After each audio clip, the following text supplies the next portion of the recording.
Rocker Pat here. Alright guys, sorry to say it, but I'm just not feeling the whole Rocker Pat thingy-majigger today. Been a crappy ass week for me. And yeah, just not feeling it right now. The reason why I'm making this video is because my buddy Andy needs some help with getting his 36 running, and he doesn't understand how to get fire. So we're gonna go look and see what it takes to get fire for the 36 Buick. I think it's a 36. Correct me if I'm wrong. 36 Buick straight 8, and yeah. Another thing, speakers are ready to go, but I ain't rocking yet because when I took the one part, I found I had a blown up capacitor in my crossover, and that's probably when that other stereo blew up. Blew a fuse in it. I ordered some. They're supposed to be 27 microfarad 100 volt capacitors right there, and I end up getting 0.27 microfarad 100 volt capacitors. And yeah, my fucking kingdom for a damn capacitor, because I can't find one. Anyway, like I said, it's been a crappy week. Tell y'all about that some other day. This is that hood job. Corner came out looking sweet. Got the other corner done too. And first round of block sanding, because this thing ain't straight. You know it ain't. Alright guys, here we are. Here we are. I set up your ignition system for your points distributor. This is what you're gonna do, Andy. Number one, since we do not know whether or not this vehicle is a 6 volt or a 12 volt, what you are gonna do first is I am going to tell you to go over here to the starter, and I want you to disconnect every wire from the starter but the main battery cable. Got it? Take all the wires off the starter except for the main battery cable. You will then attach a wire to whatever, I don't know how, if it's a button starter or what kind of, I didn't pay attention, okay? If it's foot button, then you don't have to attach anything. If it's electrical solenoid, then you need to attach a wire to the solenoid that turns on the starter, okay? You need some jumper wires like I have right here. Or just straight wire. You don't have to have alligator clips on it. I've just used these all the time, and that's convenient for me. The reason why we are disconnecting everything is because I'm going to have you put a 12-volt battery in this car. The starter does not mind whether or not it's 12 or 6. It will actually work better. Now that we've isolated the car, so you're not going to blow your headlight bulbs out, you're not going to blow your gauges out, you're not going to fry anything. Now we've isolated the car from the engine. Go over there and disconnect the positive off of your coil. At that point, put your battery in the car. Make sure it'll crank. Figure out whatever it needs to crank, whether it's a wire on that wire and you touch the positive and it cranks, or you push the button in, right? One way or the other, okay? You got that? Very simple. Give them very specific directions. If you get lost on this, man, you just do not know how to read a map. Again, I said, disconnect everything from there. If you have to put a wire on it, put the wire on it, all right? Now, we're going to talk about the fact that points usually have some sort of resistor in it, okay? Now, if you have a starter like this, this is the start wire, okay? And there's always this right here. This gets hot at the same time this gets hot, all right? So when the magnet pulls back and the plunger pulls this back and it connects all this switching inside this plastic end housing, this becomes live.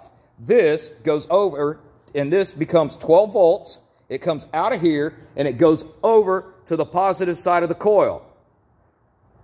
This is done so that you can give more voltage while cranking to the coil because the starter is taking some of the voltage away, and because we were normally running on 6 volts on the coil, now we've allowed it to go to 12 volts. This coil will work on 12 volts. The problem is you will burn the points up eventually, okay? So, you got your coil. It's hooked up here to positive. We're going to go ahead and hook this up to positive. Now we have a hot coil. You need to have a test light. And as Matt said in his deal that I concurred with, you first come over here. Is my test light working? Yes. And we make sure we have power, which we don't have good power, do we? Okay, I'm losing this. Why do I not have power here? Power on this side. Well, I guess I just ain't making a good enough connection, am I, somehow? Oh, I'm sorry. Ha! I'm actually on the negative side. I got this backwards. Yeah, I'm backwards here over here. This spun on me. No wonder. Okay. Here's my hot side. Beep, beep, beep, beep. I'm looking at it backwards. Here's my positive. Damn it, don't spun around on me. All right, so there's my positive. Should be able to get it over here, but I probably not unless yeah. Okay, let me open the points. All right, points are open. Now, it's the path of least resistance. That bulb was actually being more resistant, so I should be able to. Now, you see I got power? The reason why I didn't have power is electricity takes the path of least resistance.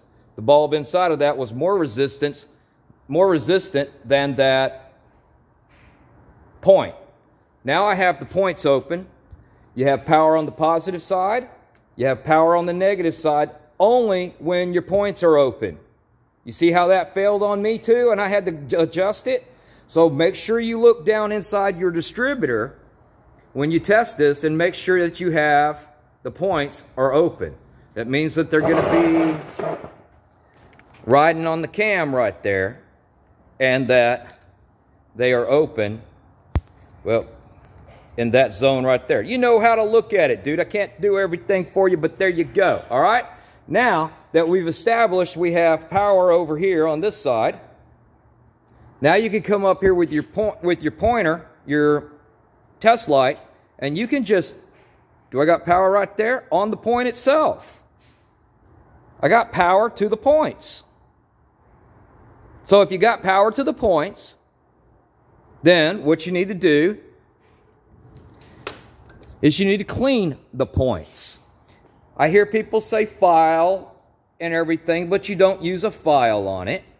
You take this little piece of paper, or sandpaper right here. I unplugged that so it's not live. Okay? And you just kind of get it up in between there. I'm probably going to have a little bit of trouble doing this one-handed. Okay? So bear with me here. You know how that's going to work.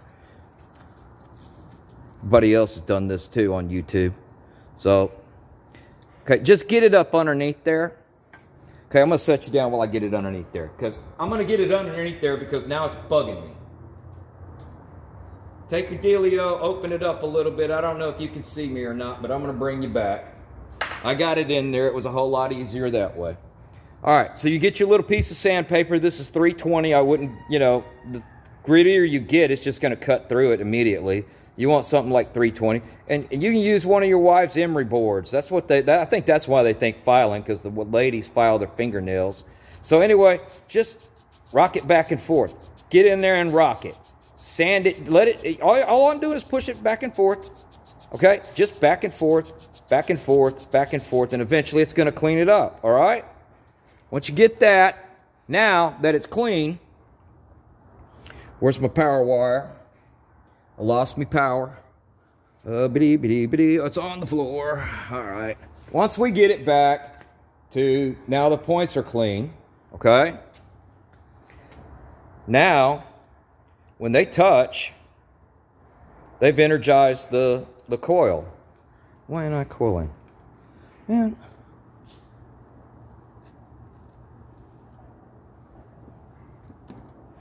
All right, well, somehow something I changed here. Power over here, yeah. What happened to my damn coil?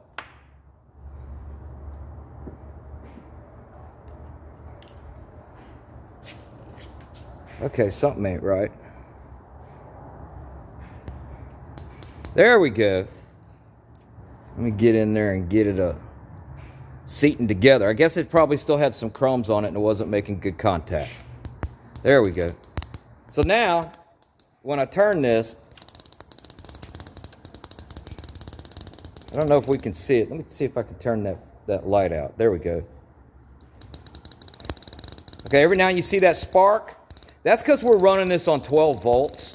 Okay, and that's just going to eat that up. All right? So my suggestion is what I always do with a situation like this. I just go buy a 12 volt internal resistor coil and just get that resistor out of the circuit and the whole thing, if it's in there. But since it's a 6 volt car and possibly a 6 volt car, there may not even be a ballast resistor in there anywhere, because you're not trying to bring the voltage down from 12 to 6 like you would in a 60s model car. This is a 30s deal. If it's 6 volt, there's probably not even a ballast resistor anywhere. Okay? But now, how to test for fire. We're going to talk about the proper way to test for actual fire. Well, this was just setting yourself up to get fire. All right? You need to buy something that's going to be a tester.